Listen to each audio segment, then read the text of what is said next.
Welcome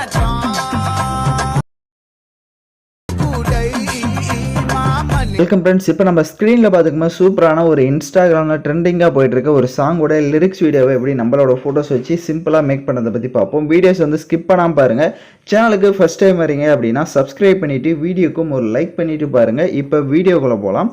KineMaster application open பண்ணிக்கோங்க. Create new ஆப்ஷனை select பண்ணுங்கள். மேலே பார்த்தீங்கன்னா இம்போர்ட் அப்படின்னு ஒரு ஆப்ஷன் இருக்கும், அதை கிளிக் பண்ணுங்கள். இந்த வீடியோவுக்கான ப்ரீசெட்டு மெட்டீரியல்ஸ் எல்லாமே நம்ம டெலிகிராம் குரூப்பில் கொடுத்துருக்கேன். இப்போ ஸ்க்ரீனில் ஷோ ஆகிற மாதிரி டெலிகிராம் குரூப்பில் சர்ச் பண்ணிங்கன்னா மெட்டீரியல்ஸ் வரும், நீங்கள் யூஸ் பண்ணிக்கோங்க. நெக்ஸ்ட்டு வந்துட்டு நான் உங்களுக்கு அந்த ப்ரீசெட்டை நீங்கள் செலக்ட் பண்ணுங்கள். ப்ரீசெட்டை செலக்ட் பண்ணுறதுக்கு முன்னாடி மொபைல் டேட்டா ஆன் பண்ணிக்கோங்க, அப்போ தான் எஃபெக்ட் எல்லாம் டவுன்லோட் ஆகும்.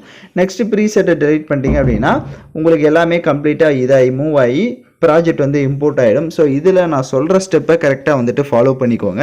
இதில் நான் சாங்ஸு எல்லாமே வந்து கொடுத்துருப்பேன். ஸோ சாங்ஸாக இருக்கட்டும், அப்புறமா இந்த ஃபோட்டோஸ் எல்லாமே வந்துட்டு நான் வேறு ஃபோட்டோஸை வச்சுருப்பேன். இதில் வந்துட்டு உங்கள் ஃபோட்டோஸை வந்து நம்ம செட் பண்ணணும். ஸ்க்ரீனை வந்து ஜூம் பண்ணிக்கோங்க, அப்போ தான் நம்மளால் வந்துட்டு ஒவ்வொரு ஃபோட்டோவுமே டச் பண்ணி கரெக்டாக வந்து எடிட் பண்ண முடியும். ஸோ வீடியோவோட ஃபஸ்ட்டுக்கு வந்துடுங்க. ஃபஸ்ட்டு மூவ் பண்ணி பாருங்கள், சூர்யாவோட ஃபோட்டோஸ் ஷோ ஆகும். அந்த ஃபோட்டோவை செலக்ட் பண்ணிவிட்டு ரீப்ளேஸ் என்ற ஆப்ஷனை கிளிக் பண்ணுங்கள். நீங்கள் எந்த ஃபோட்டோ வச்சு எடிட் பண்ணலான்னு இருக்கீங்களோ எனி ஒன் ஃபோட்டோவை அந்த பேக்ரவுண்ட் எரேஸ் பண்ண ஃபோட்டோவை செலக்ட் பண்ணிக்கோங்க. ஸோ பேக்ரவுண்ட் எரேஸ் பண்ண தெரியலனா டிஸ்கிரிப்ஷனில் லிங்க் கொடுத்துருக்கேன், அதை பார்த்து எரேஸ் பண்ணிக்கோங்க. இப்போ நீங்கள் ஃபோட்டோவை பின்னாடி பார்த்தீங்க அப்படின்னா நான் வந்து ஷேடோ மாதிரி ஃபோட்டோ பின்னாடிலாம் செட் பண்ணி கொடுத்துருந்துருப்பேன். ஸோ அது எப்படி செட் பண்ணுறது அப்படின்ற வீடியோவை பார்த்துட்டு வந்துடுங்க. பிக்சல் லேப் அப்ளிகேஷன் ஓப்பன் பண்ணிக்கோங்க. இன்டர்பேஸ் இந்த மாதிரி தான் இருக்கும். அந்த நியூ டெக்ஸ்ட்ன்றதை செலக்ட் பண்ணி மேலே டெலீட் ஆப்ஷனை கிளிக் பண்ணி அந்த டெக்ஸ்ட்டை மட்டும் டெலீட் பண்ணிக்கோங்க. லெஃப்ட் சைடு மேலே அந்த ப்ளஸ் ஐக்கான செலக்ட் பண்ணுங்கள். ஃப்ரம் கேலரியை கிளிக் பண்ணுங்கள். இப்போ நீங்கள் எந்த ஃபோட்டோ வச்சு எடிட் பண்ணலான்னு இருக்கீங்களோ அந்த ஃபோட்டோஸை வந்து பேக்ரவுண்ட் எரேஸ் பண்ண ஃபோட்டோவாக இருக்கணும். பேக்ரவுண்ட் எரேஸ் பண்ண தெரியலனா டிஸ்கிரிப்ஷனில் அதுக்கான லிங்க் கொடுத்துருக்கேன். அந்த வீடியோ பார்த்து உங்களோட ஃபோட்டோஸ் வந்து நீங்கள் பேக்ரவுண்ட் எரேஸ் பண்ணிக்கோங்க. இப்போ நான் ஆல்ரெடி எரேஸ் பண்ணி வச்சுருக்கேன் எனி ஒன் பிக்கை வந்து செலக்ட் பண்ணிக்கிறேன். இப்போ ஃபோட்டோவை செலக்ட் பண்ணிவிட்டு அது பின்னாடி வந்து நம்ம ஷேடோ செட் பண்ணோம். கீழே பார்த்தீங்கன்னா தேர்டாக ஒரு ஆப்ஷன் இருக்கும், அதை செலக்ட் பண்ணிவிட்டு அப்படியே ஸ்க்ரோல் பண்ணுங்கள். உங்களுக்கு ஷேடோன்னு இருக்கும், அந்த ஷேடோவை எனபிள் பண்ணிட்டீங்க அப்படின்னா உங்களுக்கு ஷேடோ வந்து எனபிள் ஆகிடும். கீழே அந்த பிளர் ரேஷியோ இருக்கும், அது உங்களுக்கு எந்த அளவுக்கு வேணுமோ நீங்கள் அந்த அளவுக்கு செட் பண்ணிக்கோங்க. செட் பண்ணிட்டீங்க அப்படின்னா உங்களுக்கு கரெக்டாக வந்து அந்த பேக்ரவுண்டில் அந்த ஷேடோ செட் ஆகிடும். கீழே ஃபோர்த்தாக ஒரு ஆப்ஷன் இருக்கும். உங்களோட ஃபோட்டோஸ் வந்து லைட்டாக அந்த அளவுக்கு ஸ்க்ரீனுக்குள்ளே தெரிகிற மாதிரி நல்லா கொஞ்சம் ஜூம் பண்ணிக்கோங்க. ஸோ கீழே டிரான்ஸ்பரண்ட்டுன்னு ஒரு ஆப்ஷன் இருக்கும், அதை கிளிக் பண்ணிட்டீங்க அப்படின்னா பிஎன்ஜி ஃபார்மேட்டுக்கு வந்துடும். மேலே சேவ் ஐக்கானை கிளிக் பண்ணி சேவ் ஆஸ் இமேஜை கிளிக் பண்ணி அந்த டிஃபால்ட்டை கிளிக் பண்ணி அல்ட்ராவை கொடுத்துட்டு சேவ் டு கேலரி கொடுத்துட்டிங்க அப்படின்னா இந்த ஃபோட்டோ உங்களுக்கு வந்து கேலரியில் சேவ் ஆகிடும். ஸோ இதுக்கு வந்து இந்த வீடியோக்கு வந்து ஒரு 15 ஃபோட்டோ பக்கம் தேவைப்படுது. ஸோ அந்த ஃபோட்டோஸ் எல்லாமே இந்த மாதிரி ஷேடோவாக செட் பண்ணிக்கோங்க, அப்போ தான் கரெக்டாக இருக்கும். இப்போ வீடியோக்குள்ளே போயிடலாம். இப்போ ஷேடோ செட் பண்ணிட்டீங்க அப்படின்னா கரெக்டாக வந்துட்டு உங்களோட ஃபோட்டோஸ் வந்து ஜூம் பண்ணுங்கள். நான் ஒரு அட்ஜஸ்ட்மெண்ட்டாக வந்து அந்த ஃபோட்டோ வந்து செட் பண்ணியிருப்பேன். பட் உங்களோட ஃபோட்டோஸ்க்கு ஏற்ற மாதிரி நீங்கள் வந்துட்டு இந்த அட்ஜஸ்ட்மெண்ட் பண்ணிக்கோங்க. அதுக்கு பின்னாடி இருக்க அந்த மயிலோட இறகும் அதே மாதிரி தான். உங்களுக்கு தேவைன்னா அப்படி அது வந்துட்டு உங்களுக்கு எந்த இடத்துல தேவைன்னு நினைக்கிறீங்களோ அதை வந்து கரெக்டாக வந்து அலைட்மெண்ட் பண்ணிக்கோங்க. அதே மாதிரி உங்களோட ஃபோட்டோவை செலக்ட் பண்ணுங்கள். இன்அனிமேஷனில் வந்துட்டு இந்த ஸ்லைட் அப்புன்னு ஒரு எஃபெக்ட் இருக்கும். ஸோ ஸ்லைட் அப்போ வந்து கொடுத்துருங்க, அதுதான் கரெக்டாக இருக்கும். நெக்ஸ்ட் ஃபஸ்ட்டு ஃபோட்டோ நம்ம ஆட் பண்ணிட்டோம். அதே மாதிரி அந்த டெக்ஸ்ட்டையும் செலக்ட் பண்ணுங்கள். அந்த டெக்ஸ்ட்டு அந்த லிரிக்ஸையும் செலக்ட் பண்ணிவிட்டு இன்அனிமேஷனில் போயிட்டு ஃபேடுன்னு இருக்கும். ஸோ ஃபேடை வந்து கொடுத்துக்கோங்க.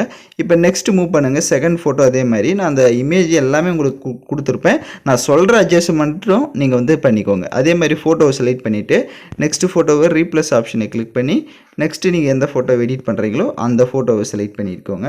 அந்த ஃபோட்டோவை செலக்ட் பண்ணிட்டு அதுவும் அதே மாதிரி தான் கொஞ்சம் ஜூம் பண்ணிக்கோங்க. எந்த அளவுக்கு தேவைன்னு நினைக்கிறீங்களோ அந்த அளவுக்கு ஜூம் பண்ணிக்கோங்க. ஜூம் பண்ணிவிட்டு அந்த டெக்ஸ்ட்டை செலக்ட் பண்ணுங்கள். இன்அனிமேஷனில் ஃபேடை கொடுத்துக்கோங்க லிரிக்ஸுக்கு. நம்மளோட ஃபோட்டோ செலக்ட் பண்ணிவிட்டு அதே மாதிரி இன்அனிமேஷனில் அந்த ஸ்லைட் அப் இருக்கான்றதை செக் பண்ணிக்கோங்க. செக் பண்ணிவிட்டு அந்த பூ பார்த்திங்க அப்படின்னா ரொட்டேட் ஆகிற மாதிரி செட் பண்ணி கொடுத்துருந்துருப்பேன். அந்த பூவை கரெக்டாக உங்கள் தலையிலேயே நீங்கள் வந்து செட் பண்ணிக்கலாம். இல்லை பாய்ஸ் ஃபோட்டோ வச்சு நீங்கள் எடிட் பண்ணுறீங்க அப்படின்னா அந்த பூவை வந்துட்டு நீங்கள் ரிமூவ் பண்ணிக்கோங்க. அந்த ஃபோட்டோ செலக்ட் பண்ணி டெலீட் பண்ணிக்கலாம். இல்லை கேர்ள்ஸ் ஃபோட்டோ வச்சுருக்கீங்க அப்படின்னா அதை வச்சுக்கோங்க. அது கரெக்டாக உங்கள் தலையில் நீங்கள் அலைட்மெண்ட் தூக்கி தள்ளி கூட வச்சுக்கலாம், எங்கே வச்சுருக்கீங்களோ அந்த மாதிரி. இப்போ நெக்ஸ்ட்டு மூவ் பண்ணுங்கள். இதெல்லாம் வந்துட்டு நம்ம அதே மாதிரி தான் ஃபோட்டோவை செலக்ட் பண்ணுங்கள். அந்த ரீப்ளஸ் ஆப்ஷனை கிளிக் பண்ணிவிட்டு இதெல்லாம் வந்துட்டு ரெண்டு ஃபோட்டோஸாக இருக்கும். ஸோ அதையும் வந்துட்டு கரெக்டாக வந்துட்டு அலைன்மெண்ட் பண்ணணும். இப்போ ஃபோட்டோ செலக்ட் பண்ணிவிட்டு கொஞ்சம் ஜூம் பண்ணிக்கிறேன். பார்த்தீங்கன்னா தெரிஞ்சிருக்கும் ஒவ்வொரு ஃபோட்டோஸுமே ஒவ்வொரு மாதிரி அட்ஜஸ்ட்மெண்ட்டில் இருக்கும். இந்த மாதிரி கரெக்டாக வந்து செட் பண்ணுங்கள். இப்போ இந்த ஃபோட்டோ செட் பண்ணிட்டீங்க அப்படின்னா அந்த இன்னொரு இமேஜை டெலீட் பண்ணிவிட்டு எகைன் அந்த நம்மளோட ஆட் பண்ண இமேஜை செலக்ட் பண்ணி லெஃப்ட் சைட் 3 டாட்டை கிளிக் பண்ணி அதை டூப்ளிகேட் எடுத்துக்கோங்க. டூப்ளிகேட் எடுத்த இமேஜை அப்படியே ரொட்டேட் பண்ணணும். அப்படியே ரொட்டேட் பண்ணிக்கோங்க. இந்த மாதிரி ரொட்டேட் பண்ணிவிட்டு அதை வந்துட்டு இந்த மாதிரி கீழே வந்து செட் பண்ணுங்கள். இப்போ பார்த்தீங்கன்னா உங்களுக்கு தெரிஞ்சிருக்கும். இப்போ செட் பண்ணிட்டீங்க அப்படின்னா கரெக்டாக இருக்கும். இப்போ அந்த ஃபோட்டோஸ்க்கும் அதே மாதிரி தான். இப்போ நெக்ஸ்ட் ஃபோட்டோ மூவ் பண்ணுங்கள். அந்த இடத்துல வந்துட்டு இமேஜ் இல்லாமல் இருக்கும். ரீப்ளஸ் ஆப்ஷனை கிளிக் பண்ணிவிட்டு நெக்ஸ்ட்டு நம்ம எடிட் பண்ணுற இமேஜை செலக்ட் பண்ணிக்கலாம். இது வந்து A to Z கரெக்டாக ஃபாலோ பண்ணிங்கன்னா மட்டும்தான் உங்களுக்கு அந்த வீடியோ வந்து பர்ஃபெக்டாக இருக்கும். இல்லை அப்படின்னா கரெக்டாக வராது. இப்போ இந்த இமேஜை செலக்ட் பண்ணிவிட்டு இதை இந்த மாதிரி ரொட்டேட் பண்ணிக்கோங்க. ரொட்டேட் பண்ணிவிட்டு இதை இந்த மாதிரி செட் பண்ணுங்கள். ஸோ இப்போ நான் எப்படி செட் பண்ணியிருக்கேன்றதை பார்த்தீங்கன்னா தெரியும். இதுவும் சேம் அதே மாதிரி தான். அந்த பேக்ரவுண்டில் இருக்க இமேஜை செலக்ட் பண்ணி டெலீட் பண்ணிக்கோங்க. நம்ம ஆட் பண்ண இமேஜை அப்படியே டூப்ளிகேட் எடுத்துக்கோங்க. டூப்ளிகேட் எடுத்துகிட்டு இந்த இமேஜை அப்படியே ரொட்டேட் பண்ணிக்கணும். இப்போ இந்த மாதிரி கரெக்டாக வந்து ரொட்டேட் பண்ணிக்கோங்க. ரொட்டேட் பண்ணிவிட்டு அதை வந்துட்டு இந்த சைடில் வந்து செட் பண்ணுங்கள். இப்போ எப்படி செட் பண்ணியிருக்கிறனோ அந்த மாதிரி. அந்த லிரிக்ஸ் தேவை அப்படின்னா நீங்கள் அதை உங்களுக்கு ஏற்ற மாதிரி இந்த மாதிரி ஃபோட்டோக்கு சென்டரில் இந்த மாதிரி செட் பண்ணிக்கோங்க. இப்போ நெக்ஸ்ட்டு மூவ் பண்ணுங்கள். இந்த இடத்துலையும் இமேஜ் இருக்கும். ஒவ்வொரு இமேஜையுமே நான் சொல்கிற மாதிரி கரெக்டாக அலைன்மெண்ட் பண்ணிங்கன்னா மட்டும்தான் அந்த வீடியோ வந்து பர்ஃபெக்டாக வரும். ஸோ அதனால் கரெக்டாக வந்து ஃபாலோ பண்ணிக்கோங்க. நெக்ஸ்ட் இந்த இமேஜை இந்த மாதிரி வந்து செட் பண்ணிக்கிறேன். ஸோ நான் ஆட் பண்ணியிருக்கிற இமேஜ் ஒவ்வொன்றுமே ஒவ்வொரு சைஸில் இருக்கும். ஸோ அதனால் உங்களோட இமேஜுக்கு ஏற்ற மாதிரி நீங்கள் வந்துட்டு ஃபோட்டோவோட சைஸை வந்துட்டு கம்மி பண்ணிக்கோங்க. அப்போ தான் கரெக்டாக வந்து இருக்கும். இப்போ நெக்ஸ்ட்டு மூவ் பண்ணுங்கள். நெக்ஸ்ட்டு மூவ் பண்ணிட்டு அதே மாதிரி தான் எந்த ஒரு ஃப்ளவர் இமேஜ் அதெல்லாம் எதுவுமே சேஞ்ச் பண்ணாதீங்க. ஸோ எக்ஸ்ட்ரா இருக்கிறத வந்து நான் எந்தெந்த இதை வந்து எடிட் பண்ணோம் அப்படின்றத சொல்லுவேன். ஸோ அதை மட்டும் கரெக்டாக வந்துட்டு பார்த்துக்கோங்க. இப்போ இந்த இமேஜ் பார்த்திங்க அப்படின்னா ஓவர் சைஸாக இருக்குது. அதோட சைஸை கம்மி பண்ணிவிட்டு அதை வந்துட்டு இந்த மாதிரி செட் பண்ணிக்கலாம். ஸோ இல்லை அப்படின்னா அந்த டெக்ஸ்ட்டை செலக்ட் பண்ணுங்கள். டெக்ஸ்ட்டை செலக்ட் பண்ணிவிட்டு அதோட சைஸை கம்மி பண்ணிக்கோங்க. அதோட சைஸை கொஞ்சம் கம்மி பண்ணிவிட்டு இப்போ நம்மளோட ஃபோட்டோஸோட சைஸை வந்துட்டு இன்க்ரீஸ் பண்ணிக்கலாம். ஸோ இந்த மாதிரி வந்துட்டு இன்க்ரீஸ் பண்ணிக்கோங்க. அப்போ உங்களுக்கு இன்னும் கரெக்டாக இருக்கும். இப்போ நெக்ஸ்ட்டு மூவ் பண்ணுங்கள். இப்போ இந்த இடத்துல நம்மள சில அனிமேஷனை வந்து செட் பண்ணணும். ஃபஸ்ட்டு அந்த லிரிக்ஸை செலக்ட் பண்ணுங்கள். அனிமேஷனில் போயிட்டு ஃபேடை கொடுத்துக்கோங்க. ஃபேடை கொடுத்துட்டு இப்போ இமேஜ் அந்த இடத்துல இருக்கும். அந்த இமேஜை செலக்ட் பண்ணிவிட்டு அதே மாதிரி தான் ரீப்ளஸ் ஆப்ஷனை கிளிக் பண்ணிவிட்டு நீங்கள் எந்த ஃபோட்டோவை எடிட் பண்ணலான்னு இருக்கீங்களோ அந்த ஃபோட்டோவை செலக்ட் பண்ணிக்கோங்க. கிராப்பிங் ஆப்ஷனில் போய்ட்டு எதாவது கிராப் ஆயிடுச்சு அப்படின்னா அந்த மாதிரி கிராப் பண்ணிவிடுங்க. இப்போ இந்த இமேஜோட சைஸை வந்து கம்மி பண்ணிக்கிறேன். இப்போ கம்மி பண்ணிவிட்டு அனிமேஷனுக்கு போங்க. அனிமேஷனில் போய்ட்டு ஸ்லைட் அப்னு இருக்கும். ஸோ அந்த ஸ்லைட் அப் வந்து கொடுத்துக்கோங்க. கரெக்டாக இருக்கும். இப்போ நெக்ஸ்ட்டு மூவ் பண்ணுங்கள். ஸோ அந்த எமோஜி இருக்கும். அந்த எமோஜி செலக்ட் பண்ணிவிட்டு அனிமேஷனில் போங்க. அனிமேஷனில் போய்ட்டு ஃபேடுன்றது இருக்கும். ஸோ அதை கொடுத்துக்கோங்க. அதே மாதிரி ஃபோட்டோவை செலக்ட் பண்ணுங்கள். ஃபோட்டோ செலக்ட் பண்ணிட்டு ரீப்ளஸ் ஆப்ஷன் இருக்கும். அதை கிளிக் பண்ணிவிட்டு நெக்ஸ்ட் ஒன் இமேஜ் ஆட் பண்ணிக்கலாம். இப்போ இந்த இடத்துல நான் இமேஜ் ஆட் பண்ணிக்கிறேன். ஸோ கரெக்டாக வந்துட்டு அந்த இமேஜ் வந்து உங்களுக்கு தேவையான அளவுக்கு ஜூம் பண்ணிக்கோங்க. ஜூம் பண்ணிவிட்டு அனிமேஷனில் போய்ட்டு ஸ்லைட் அப் தான். ஸோ அந்த ஸ்லைட் அப்பை வந்து கொடுத்துக்கோங்க. இப்போ அந்த எமோஜை செலக்ட் பண்ணுங்கள். அந்த ஃப்ளவர் எமோஜை கரெக்டாக உங்கள் தலையில் வந்து செட் ஆகிற மாதிரி நீங்களாக செட் பண்ணிக்கோங்க.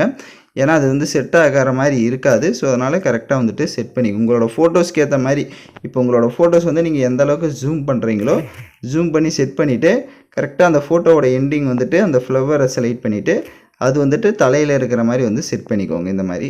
இப்போது அதே மாதிரி தான் நெக்ஸ்ட்டு வந்து இப்போ இந்த கடைசியில் பார்த்திங்க அப்படின்னா ஒரு 5 இமேஜஸ் வந்து ஆட் பண்ணுற மாதிரி இருக்கும். அதுவும் சேம் அதே மாதிரி தான். அந்த ஃபோட்டோ செலக்ட் பண்ணிவிட்டு ரீப்ளஸ் ஆப்ஷனை கிளிக் பண்ணிட்டு 5 இமேஜுமே வந்துட்டு ரீப்ளஸ் பண்ணிக்கோங்க. அது கரெக்டாக வந்துட்டு இப்போ ஸ்க்ரீனில் ஷோ ஆகிற மாதிரி அது வந்துட்டு அனிமேஷனாக செட் ஆகணும். ஸோ அதை நீங்கள் ரீப்ளேஸ் பண்ணிட்டீங்க அப்படின்னா ஆல்மோஸ்ட்டுக்கு வந்து கரெக்டாக இருக்கும். ஏதாவது ஒரு ஃபோட்டோ அலைன்மெண்ட் பண்ணணும் அப்படின்னாலும் நீங்கள் கிராப்பிங் ஆப்ஷன் போய்ட்டு அதை வந்து கிராப் பண்ணி அலைன்மெண்ட் பண்ணிக்கோங்க. உங்களுக்கு ஃபோட்டோ வந்து பர்ஃபெக்டாக வந்துடும். இப்போ எல்லாமே நான் சொன்ன ஸ்டெப் எல்லாமே கரெக்டாக ஃபாலோ பண்ணிட்டீங்க அப்படின்னா உங்களுக்கு வீடியோ பார்த்தீங்க அப்படின்னா கண்டிப்பாக சூப்பராகவே வந்திருக்கும். இப்போ வீடியோவோட ஃபஸ்ட்டுக்கு வந்துடுங்க. லேயர் ஐக்கானை கிளிக் பண்ணுங்கள். ஏதாவது டவுட்ஸ் இருந்தால் வீடியோவை ரிவைண்ட் பண்ணி பார்த்து கூட நீங்கள் எடிட் பண்ணுங்கள். பொறுமையாகவே எடிட் பண்ணுங்கள். எடிட் பண்ணிங்க அப்படின்னா உங்களோட வீடியோ வந்து சூப்பராக வந்து யூனிக்காக இருக்கும். ஸோ யாருக்காவது பண்ண தெரியல அப்படின்னா நம்ம வாட்ஸ்அப்பில் வந்து காண்டாக்ட் பண்ணுங்கள். நானே உங்களுக்கு பண்ணி கொடுக்குறேன். ஹார்ட் எஃபெக்ட் வீடியோ கொடுத்துருப்பேன். அந்த வீடியோ செலக்ட் பண்ணிட்டு அதில் இருக்க ஆடியோவை மியூட் பண்ணுங்கள். அப்படியே பேக்கில் வந்துட்டு ஸ்ப்ளிட் ஸ்க்ரீனில் ஃபுல் ஸ்க்ரீன் கொடுத்துருங்க. எகைன் பேக்கில் வந்துட்டு கீழே பிளெண்டிங் ஆப்ஷன் இருக்கும். அதில் மல்டிபிள் ஆப்ஷனை கொடுத்துட்டு இப்போ லைட்டாக மூவ் பண்ணிங்க அப்படின்னா உங்களோட வீடியோ வந்து சூப்பராக வந்து ஷோ ஆகும். ஸோ நான் ஒவ்வொரு லிரிக்ஸுக்கு ஏற்ற மாதிரி கரெக்டாக வந்து செட் பண்ணி கொடுத்துருந்துருப்பேன். ஸோ அதனால் நான் சொன்ன செட்டிங்கு நான் எப்படிலாம் ஃபோட்டோஸ் வந்து ரீப்ளேஸ் பண்ணி செட் பண்ணி இருந்துக்கணும் அதே ஃபார்மேட்டில் நீங்கள் கரெக்டாக வந்துட்டு பண்ணுங்கள். அப்போ தான் உங்களுக்கு வந்துட்டு கரெக்டாக இருக்கும். இதை வந்து நீங்கள் எக்ஸ்போர்ட் பண்ணி பார்த்தீங்க அப்படின்னா அப்படின்னா உங்களுக்கு வீடியோ வந்து சூப்பராக இருக்கும். இப்போ ஸ்டக் ஆகிற மாதிரி தான் இருக்கும். பட் நீங்கள் எக்ஸ்போர்ட் பண்ணிட்டீங்க அப்படின்னா உங்களுக்கு கரெக்டாக வந்துடும். இப்போ எக்ஸ்போர்ட் ஆப்ஷனை கிளிக் பண்ணி நீங்கள் தேவையான குவாலிட்டியில் எக்ஸ்போர்ட் பண்ணிவிடுங்க. ஓகே ஃப்ரெண்ட்ஸ், இந்த வீடியோ பிடிச்சிருந்தால் லைக் பண்ணுங்கள், ஷேர் பண்ணுங்கள், சப்ஸ்கிரைப் பண்ணிவிட்டு கூட இருக்க பெல் பட்டனையும் கிளிக் பண்ணுங்கள். அப்போ தான் நம்ம சேனல்ஸில் போடுற எல்லா வீடியோஸோட நோட்டிஃபிகேஷன்ஸும் உடனடியாக வரும்.